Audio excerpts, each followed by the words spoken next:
Hi everyone. So I'm here to talk to you today about kids and their artwork. So this video is really for the moms out there with young kids who produce lots of artwork.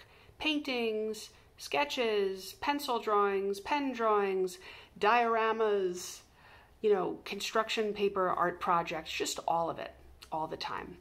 So what do we do with it, right? It comes into our house on a regular basis, and your child brings it home and you take it out of the bag and you look at it and you enjoy it, and he or she is going on about what they did at school. And so there's that moment of, after you're kind of enjoying it and looking at it, what do I do with this? Right? We don't think that we're thinking it, we're just thinking it, What do we do with it? Well, we can hold on to it and just keep it in this pile right here. We can tack it up somewhere, put it somewhere in the house for display, put it on the fridge, put it on a cork board. We could put it in a box that's already been designated as the go-to place for your kids' artwork, or a bag, or whatever it is, or just bring it right on up to the attic and, put it in that box like, this is where it's going to stay. I'll look at it someday. I'm going to want to see this someday. My child's going to want to see it. So you're holding on to it because you think that you'll want to look at it someday. You'll want to revisit it. Now, the one option I haven't mentioned is letting it go. Now, even I agree that as soon as it comes in, you're probably not going to want to just say, okay, that was lovely, and then toss it out. That doesn't feel right for a bunch of reasons. But what I would say is having a plan about when it is appropriate to look through these things again and to decide what stays and what goes is a good idea, so that you don't simply just accumulate and have a pile building and building and building. Because the piles that build are clutter.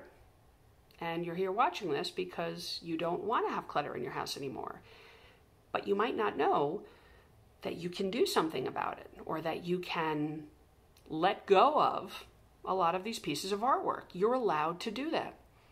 Now, the primary reason that people hold on to it, that moms hold on to it, is perfectly natural. I feel the same way as a mother of two boys, right? It's like, as I said before, you want to review it. Revisit it when they're 15, when they're young adults in their 20s or 30s. You want to be able to take it out and say, oh my God. And you'll remember back to when they were 4, when they were 6, and they had this particular teacher, and they did this project that brought them so much joy. And you'll look down and you'll just be swept up in nostalgia and be brought back to that time. And that's a very precious, special moment for a parent, for any caregiver. So I completely get that, and I'm all for it. I think that's a very sweet part of life. To be able to go back and revisit and feel those feelings again for our children who one day will be grown. There's a but, or maybe I should say an and. There's wanting to experience that, and also wanting to have a tidy, decluttered, more minimalist home, at least for some of us. So how do we satisfy both of those voices? So there is an answer. It's not a complicated one. It does require that you look at the papers, look at the pieces of artwork, and decide what you're going to do with it, which ones stay and which ones you're going to let go. If the thought of letting any of it go is just too alarming for you, okay, you can revisit this. If it's too fresh, if it seems too difficult, that you're not in the right mind set to do it. So that's important, is to acknowledge where you're at. If you're at the end of your rope and you're saying, this is crazy, I've got 3 kids and bags of their artwork all over the place. I don't want it. I don't need it. They're not going to want it. What do I do? Okay, so now you are in the right frame of mind, and it's time to take out each bag and take out the contents and to place them right in front of you. okay? And to go through it one by one. And what, I'm going to borrow Marie Kondo's famous phrase, spark joy. I think the idea, you can call it spark joy, you can say what feels essential, what feels important to you, right? Not all of these are probably going to elicit the same emotions for you. You know, there are usually a few items that either have a story around it or are from a particular time that really, really bring you wonderful feelings of joy or whatever it is. But in other words, those pieces stand apart. Those are the ones that you're going to obviously want to hold on to. That when you're 60 and your child is 30 or 28 or 35 or whatever, those are the ones you'll want to revisit for yourself and for the child, maybe to show the child. But not every scribble, not every rainbow, not every flower bed, not every science project is worthy of that. And I'm not putting down the science project, but I'm just kind of getting realistic.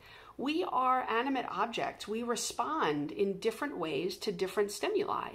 And so just like we respond differently to different people, and certain people really light us up and certain people don't, well, certain pieces of artwork, whether it's made by our children or by one of the great masters, will elicit different feelings. So I say, go for the ones that elicit those wonderful, delicious emotions inside.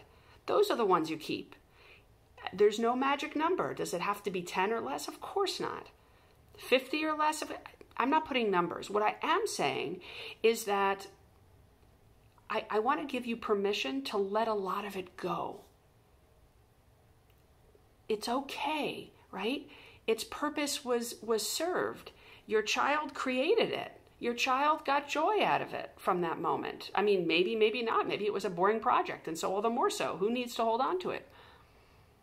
But it's okay. Its purpose has been served.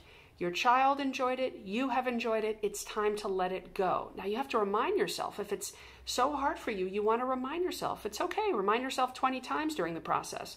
You're doing this because you don't want the clutter that it generates. So if you can hold on to that cardinal piece, that reminder, you're set, you're golden, okay?